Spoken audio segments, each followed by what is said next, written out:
Hello everyone, कैसे हैं आप सब। यार आज जो मैं बात करने जा रहा हूँ वो हर जेई एस्पिरेंट के लिए बहुत ज़रूरी है। ना केवल जेई एस्पिरेंट के लिए, कोई भी बच्चा किसी भी स्टेज ऑफ लाइफ में कोई भी एग्ज़ाम दे रहा है, उस इंसान के लिए ये बात बहुत ज़रूरी है समझनी। मैं जेई के पॉइंट ऑफ व्यू से आपको समझाने की कोशिश करता हूँ।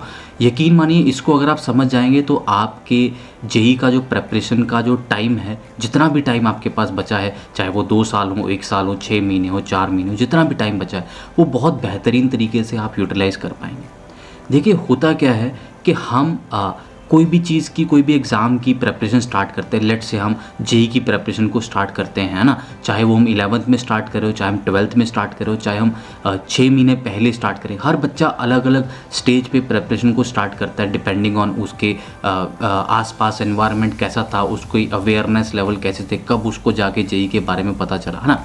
तो जब भी हम स्टार्ट करते हैं तो हमारे मन में क्या होता है कि हमने जैसे लेट से एक चैप्टर पढ़ा, है ना। तो अब हमारे मन में क्या आता है कि यार जैसे ही वो चैप्टर हमने पढ़ा, अब हम उस चैप्टर के सारे ही क्वेश्चंस बना पाएँ, हम उस चैप्टर के एडवांस लेवल तक पहुंच पाएँ, हम उस चैप्टर का टेस्ट देते हैं और हम एक्सपेक्ट करते हैं कि हमारे उस टेस्ट में बहुत अच्छे नंबर आ जाएँ। ये जो आप अपने आप को हार्शली जज करते हैं ना, वो गलत है। आपको इतना हार्श अपने साथ नहीं होना चाहिए। आप देखिए, आपने चैप्टर को अभी पढ़ा है, लेट से वो आपका चैप्टर 15 दिन 20 दिन चला, उसके बाद आपने उसकी थोड़ी बहुत प्रैक्टिस करी साइड बाय साइड, लेकिन खास रिवीजन नहीं हो पाती और इमीडिएटली आप टेस्ट दे देते हैं, तो उस टेस्ट में आपके मार्क्स नहीं आएंगे। या फिर आप डीपीपीस कर रहे हैं, क्वेश्चन बैंक्स लगा रहे हैं और उसमें आपके क्वेश्चन अटक रहे हैं, वो अटकेंगे ही यार। आपने फर्स्ट टाइम ही तो पढ़ा ना उस टॉपिक को। अगर आपको वो टॉपिक पहले से आता होता, अगर आप उस टॉपिक में पहले से ही एडवांस लेवल पे होते, तो फिर आपको पढ़ने की क्या ज़रूरत थी। फिर तो आप ऑलरेडी प्रिपेयर्ड ही थे, फिर आप काहे के लिए प्रेपरेशन में टाइम ख़राब कर रहे हैं। फिर सीधा एग्ज़ाम वाले दिन जाइएगा और पेपर लिख दीजिएगा। हम प्रेपरेशन क्यों करते हैं, हम प्रैक्टिस क्यों करते हैं, हम डीपीपीस, क्वेश्चन बैंक्स, टेस्ट, ये सब हम क्यों देते हैं? ताकि हमें गलतियाँ पता चलती रहें, हमें अपने वीक पॉइंट्स पता चलते रहें। लेकिन जैसे ही वो रियलिटी हमारे सामने आती है तो हम उससे घबरा जाते हैं, डीमोटिवेट हो जाते हैं और ये सोच बैठते हैं कि यार शायद मैं उस एग्ज़ाम के लिए बना ही नहीं। हम ये सोच लेते हैं कि यार शायद मैं नालायक हूँ, शायद मेरे में वो एबिलिटी ही नहीं है, शायद मेरा दिमाग ही नहीं है मेरे पास, है ना। हम अपने आप को बहुत हार्शली जज करते हैं। देखिए, अपने पास बड़ा दिमाग होता है, हर बच्चे के पास बड़ी एबिलिटी होती है। हम कहाँ अपना पूरा ब्रेन यूटिलाइज करते हैं, बहुत ही कुछ percentage of our mind we use, है ना। कुछ ही परसेंटेज ब्रेन का हम यूज़ करते हैं, ऐसा मैंने कहीं पे पढ़ा था।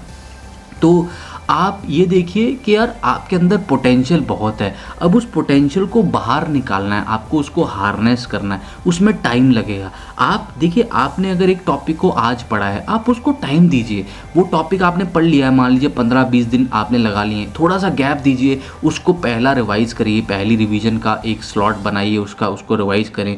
कुछ टाइम बाद उसको दोबारा रिवाइज़ करें, कुछ टाइम बाद और रिवाइज़ करें। धीरे धीरे क्या होगा कि वो टॉपिक आपके जहन में बस जाएगा, आपके दिमाग में बस जाएगा। आपको मैं एग्जांपल देता हूँ। आप देखिए, जब आप 8th क्लास से 9th क्लास में गए थे, तो शायद आपको 9th क्लास में जाने के बाद 8th क्लास का जो सिलेबस है वो इजी लगने लग गया होगा। शायद आपका 10th क्लास में आने के बाद आपको 9th क्लास का जो सिलेबस है वो आसान लगने लग गया होगा।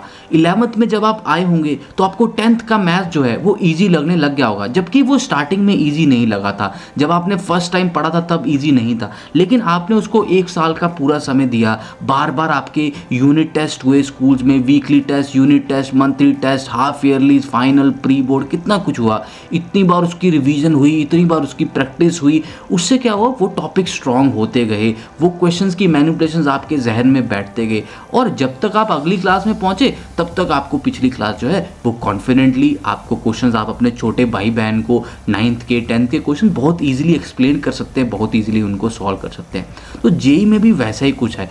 आप क्या करते हैं ना, आप ये एक्सपेक्ट करते हैं कि अभी मैंने पढ़ा और अभी सारा कुछ मेरे को आ गया। ऐसा नहीं होता है। मैंने पढ़ा, मैंने टेस्ट दिया और एकदम से मेरे पूरे 100 में से 100 नंबर, 100 में से 90 नंबर आ जाएं, ऐसा बहुत कम बच्चों के साथ होता है ना। कुछ बच्चे होते हैं जिनकी फोटोग्राफिक मेमोरी होती है, जिसके अंडरस्टैंडिंग स्किल्स बहुत ज़्यादा होते हैं, वो बहुत जल्दी चीज़ों को समझ लेते हैं, लेकिन हर बच्चा वैसा नहीं होता। मैं नहीं था वैसा यार, मैं अच्छा कर रहा हूँ ज़िंदगी में, आज की डेट में मैंने भी जेई क्रैक करा है, ठीक है। तो ऐसा ज़रूरी नहीं है कि हर बंदा जो इंटेलिजेंट होगा वही जेई क्रैक कर पाएगा।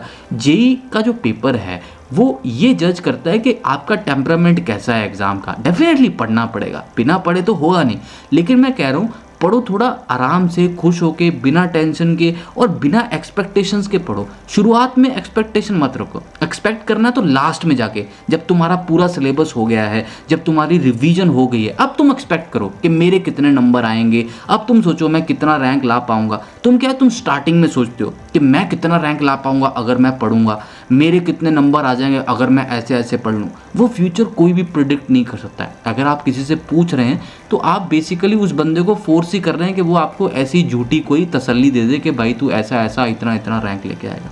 तो कोशिश करें कि जो चीज़ें आपके मुताबिक नहीं हो रही हैं, जो एक्सपेक्टेड चीज़ें नहीं हो रही हैं, आप टेस्ट में स्कोर एक्सपेक्ट कर रहे हैं उतना नहीं आ रहा है, क्वेश्चंस आप ज़्यादा बनाने की कोशिश कर रहे हैं उतने नहीं बन रहे, घबराएं नहीं उनसे, है ना।